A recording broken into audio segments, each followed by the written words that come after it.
رباه عفوك إني للنور مدت يداي. அல்லாஹ் ஒரு அடியானை நேசித்தால் காதுகளை கொடுத்து கேளுங்கள். இதா ஹப்பல்லாஹு அல்-அப்த நாதா ஜிப்ரீல். ஜிப்ரீலை அல்லாஹ் அழைப்பான், மலக்குகளின் தலைவரை அல்லாஹ் அழைப்பான். அழைத்து சொல்லுவான், யா ஜிப்ரீல். என்ன சொல்ல போகிறான்? வஹி கொடுக்கப்பட போகிறதா? இல்லை. அல்லாஹ்விற்கு விருப்பமான அந்த மலக்கிடத்திலே அல்லாஹ் ஒரு செய்தியை கூறப் போகிறான். யா ஜிப்ரீல், இன்னல்லாஹ யுஹிப்பு ஃபுலானன் ஃபஅஹ்பிபுஹு. ஜிப்ரீலே, இந்த அடியானை அல்லாஹ் நேசிக்கிறான், நீங்களும் நேசியுங்கள். இந்த அடியானை என்றால் பெயர் கூறி அல்லாஹ் சொல்லுவானா? இந்த பெயர் கொண்ட இந்த அடியானை ஜிப்ரீலே அல்லாஹ் நேசிக்கிறான், நீங்களும் நேசியுங்கள் என்று. ஆம். உபை இப்னு கஅப், உபையை பார்த்து ரசூலுல்லாஹ் சொன்னார்கள், யா உபை, அல்லாஹ் எனக்கு ஒரு சூராவை உனக்கு ஓதி காட்ட வேண்டும், சூரத்துல் பையினா, அந்த சூராவை ஓதி காட்ட வேண்டும் என்று அல்லாஹ் எனக்கு கட்டளையிட்டிருக்கிறான். உபையுடைய சிந்தனையை பாருங்கள்.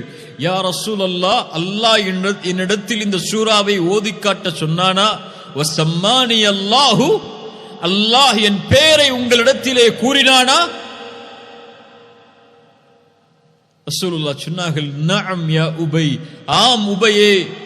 உபை அதை கேட்டவுடன் அல்லாஹ் என் பெயரை உச்சரித்தானா என்று கேட்டவுடன் அழ ஆரம்பிக்கிறார். யா அஹி, அல்லாஹ் ரப்புல் ஆலமீன் ஜிப்ரீலிடத்திலே அறிமுகப்படுத்துவான், இதோ இந்த உலகத்திலே இந்த நேரத்திலே வாழக்கூடிய இந்த அடியானை நான் நேசிக்கிறேன் ஜிப்ரீல், நீங்களும் நேசியுங்கள் என்று அல்லாஹ் சொல்லுவான். ஜிப்ரீல் வானத்தில் உள்ள மலக்குகளை அழைப்பார்கள். யா அஹ்லஸ் ஸமா, இதோ அல்லாஹ்வின் அழைப்பு வருகிறது இந்த அடியானை நேசிப்பதற்கு, நானும் நேசிக்கிறேன், நீங்களும் நேசியுங்கள். அதற்கு பிறகு அந்த கட்டளை பூமியில் உள்ளவர்களுக்கு கொடுக்கப்படும். பூமியில் உள்ள எல்லா முஃமின்களும் அந்த அடியானை நேசிப்பார்கள். அல்லாஹ் ரப்புல் ஆலமீன் அதைத்தான் சொல்கிறான். சூரா மரியமுடைய 96வது வசனத்தில் அல்லாஹ் சொல்கிறான், இன்னல்லதீன ஆமனூ வஅமிலுஸ் ஸாலிஹாத் சயஜஅலு லஹுமுர் ரஹ்மானு உத்தா. ஈமான் கொண்டு நல்ல அமல்களை செய்யக்கூடியவர்களுக்கு அல்லாஹ் ஆக்குவான் உத்தன், அவர்களுடைய நேசத்தை முஃமின்களுடைய உள்ளத்தில் அல்லாஹ் ஆக்குவான். முஃமின்கள் எல்லோரும் அல்லாஹ் நேசிப்பவரை நேசிப்பார்கள்.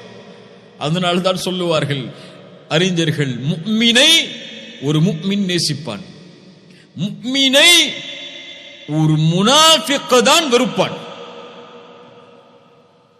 திரும்ப சொல்கிறேன், ஒரு முஃமினை முஃமின் நேசிப்பான், எந்த நிலையிலும் கைவிடாமல் அல்லாஹ்வுடைய அன்பால் நேசிப்பான். ஒரு முஃமின்